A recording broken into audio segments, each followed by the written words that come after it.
घर की औरत। कहते हैं ना, घर दीवारों से नहीं, उसके अंदर रहने वाले लोगों से बनता है। लेकिन क्या हो जब घर के लोग ऐसे हो?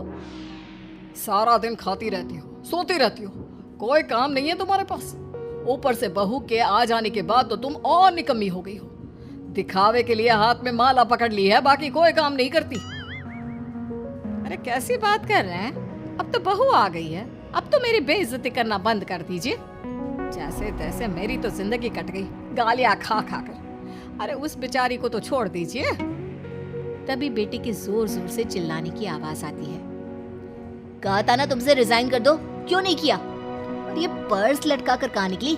चलो कमरे में काम करो घर का। बहू बेटे की लड़ाई सुनकर सास ससुर बाहर आ जाते हैं। सामने खड़ी होती है नई नवेली बहू रीमा। देख लीजिए माँ जी, शादी से पहले तो मेरे माँ पापा के सामने कहा था कि शादी के बाद नौकरी करने देंगे, लेकिन अब क्या कह रहे हैं? तो तुम माँ जी को क्यों बोल रही है बहू? अब उसका मन रहा होगा, अब नहीं है। पर पिताजी, उसके मन से मेरा करियर तो नहीं चल सकता ना। ससुर को बहू की बात पर गुस्सा आ जाता है। वो बेटी की तरफ देखता है। पापा से जुबान लड़ाती है, रुक। ये बोलकर वो पत्नी को खींचकर कमरे में ले जाता है और बंद कर देता है। ये सब देखकर सास दुखी हो जाती है। पति के जाने के बाद सास बेटे से कहती है, देख बेटा, अब जमाना कुछ और है। तेरे पिता ने घर में औरतों की कद्र नहीं की, लेकिन तू ऐसा ना बन। शहर की समझदार पढ़ी लिखी लड़की से शादी की है तूने, उसका ख्याल रखा कर, तमीज से पेश आया कर। जा, बहू को कमरे से बाहर ले आ। लेकिन बेटा नहीं मानता और बहू कमरे में सारा दिन बंद रहती है। शाम को बेटा बाहर जाता है कि सास चाय और बिस्कुट लेकर बहू के कमरे में जाती है। बहू बेटा ये ले, चाय पी ले। रो रो कर कैसी शक्ल बना ली है बेटा। माँ जी, ये कैसे लोग हैं? आप कैसे मैनेज कर रही हैं? ऐसे थोड़ी ना होता है माँ जी। घर की औरतों को तो पिताजी और ये इंसान समझते ही नहीं। क्या करूं बेटा, मैंने तो जैसे तैसे सह लिया, लेकिन तू ना सहना। दोनों बात कर ही रहे थे कि ससुर आ जाते हैं। अच्छा, तो अब बहू को भड़का रही हो? बहुत दिन हो गए मार खाए, अब क्या बहू के सामने खाओगे? जाओ यहाँ से, और जरूरत नहीं है ज्यादा इस लड़की को सर पर चढ़ाने की, समझी? बहू को ससुर की बात पर गुस्सा आ जाता है, लेकिन वो कुछ नहीं कहती। आए दिन बहू देखती है कि कैसे उसकी सास और उसके साथ उसका ससुर और पति गंदा व्यवहार करते हैं। फिर एक दिन, ये क्या बनाया है? खाना बनाना नहीं आता क्या? ये बोलकर वो खाने की भरी सारी थाली फेंक देता है। अरे बेटा कोई बात नहीं, शांत हो जा, मैं अभी बाहर से कुछ मंगवा देता हूँ। हाँ पापा, ऑर्डर करिए। ऐसे खाने से तो पेट भरने से रहा। वैसे खाना तुमको बनाना आता नहीं और बाहर जाकर नौकरी करना चाहती हो। अरे तुम जैसे को तो पूछते भी नहीं है बाहर। बहू को पति की बात पर गुस्सा आता है, तभी सास बोल पड़ती है। तेरे से ज्यादा पढ़ी लिखी है वो, तो तूने इसे कहा था कि तू नौकरी करने देगा तो तुझसे शादी कर ली, वरना ना ही करवाते इसके माँ बाप तुझसे शादी इसकी। और कमाती भी ये तेरे जितना ही है बेटा। बहू हैरान रह जाती है कि जो सास खुद के लिए एक बार भी खड़ी नहीं हुई, वो उसके लिए बेटे को भी भला बुरा सुना रही है। उसकी नज़र में सास की इज्जत और बढ़ जाती है। वो सास को देखकर ये सब सोच ही रही थी कि उसके कान में एक जोर से चांटे की आवाज़ आती है। किसको मार पड़ी? वो देख ही रही होती है कि उसकी नज़र ज़मीन पर बैठी सास पर पड़ती है। अभी तो धीरे से मारा, फिर जुबान खोली ना तो ऐसा मारूंगा कि कान के पर्दे फट जाएंगे। सास रो रही थी। बेटा और पति वहां से चले जाते हैं। पिताजी अच्छा किया माँ को जोर का चांटा लगाकर, आगे से जबान खोलने से पहले 4 बार सोचेंगी। बड़ी आई।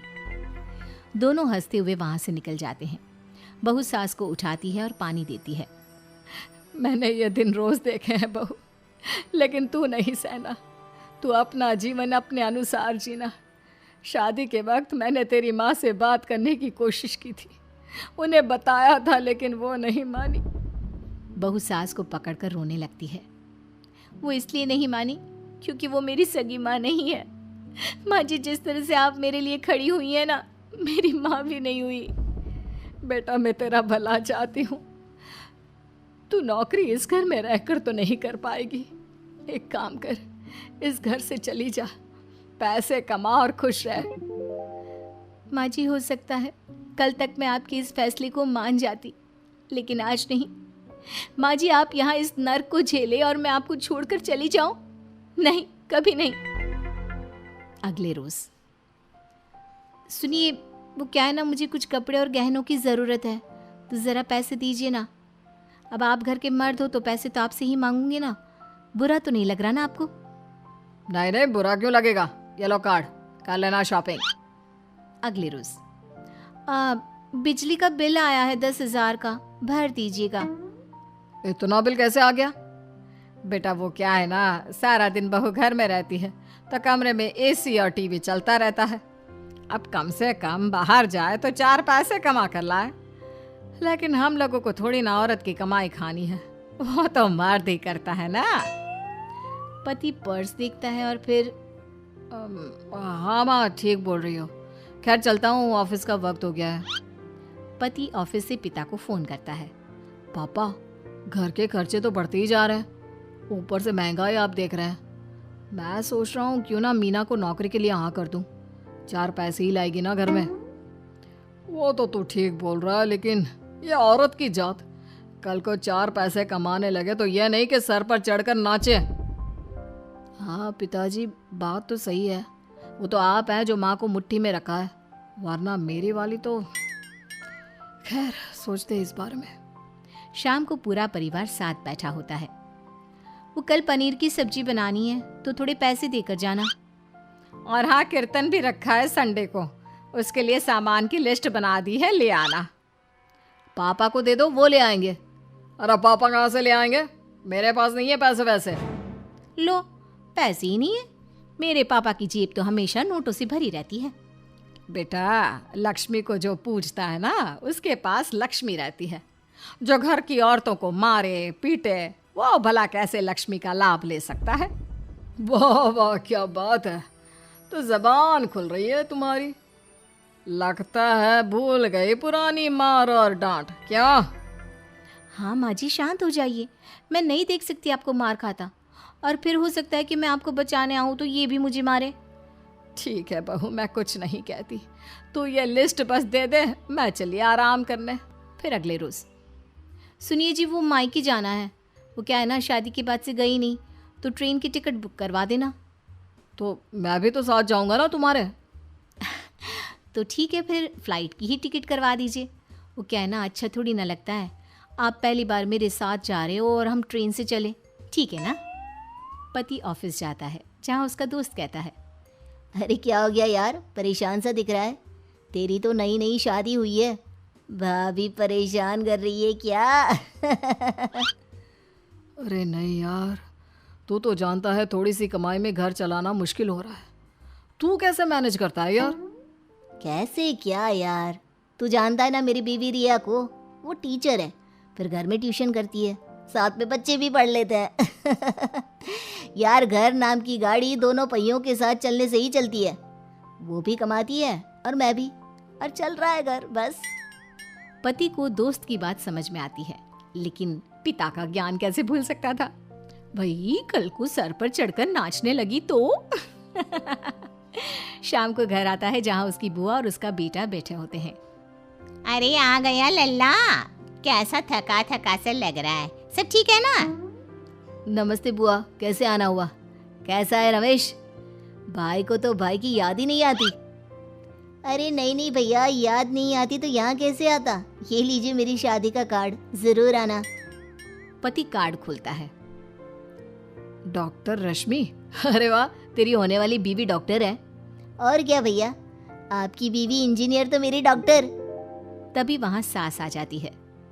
अरे जब घर में ही बिठाना है बेचारी को तो काहे का इंजीनियर है, तो काम वाली ही, घर का काम करती है और आराम। इतनी पढ़ी लिखी लड़की को घर पर क्यों बिठा रखा है? अरे बहू कहीं झोला छाप डिग्री तो नहीं लेकर आई है? पत्नी की बुराई सुनकर पति को गुस्सा आता है। नहीं बुआ, यूनिवर्सिटी टॉपर है मेरी मीना, और हाँ बड़ी कंपनी में काम भी करती है, बस शादी के बाद कुछ महीनों की छुट्टी ली थी, अगले हफ्ते से ऑफिस शुरू हो जाएगा। क्यों मीना? तभी ससुर आ जाते हैं। हाँ, लेकिन फिर घर का काम कैसे होगा? और पैसे कमाने लगेगी तो सर पर। पिता की बात पूरी नहीं हुई कि बेटा, सर पर चढ़ने का हक है उसका पापा। पत्नी है वो मेरी, यानी मेरे घर की रानी। और रानियां तो सर का ताज होती है। क्यों मीना? मीना पति की बात सुनकर शर्मा जाती है। वाह बेटा, तू सही समय में समझ गया कि औरतों की इज्जत करने वाले घर में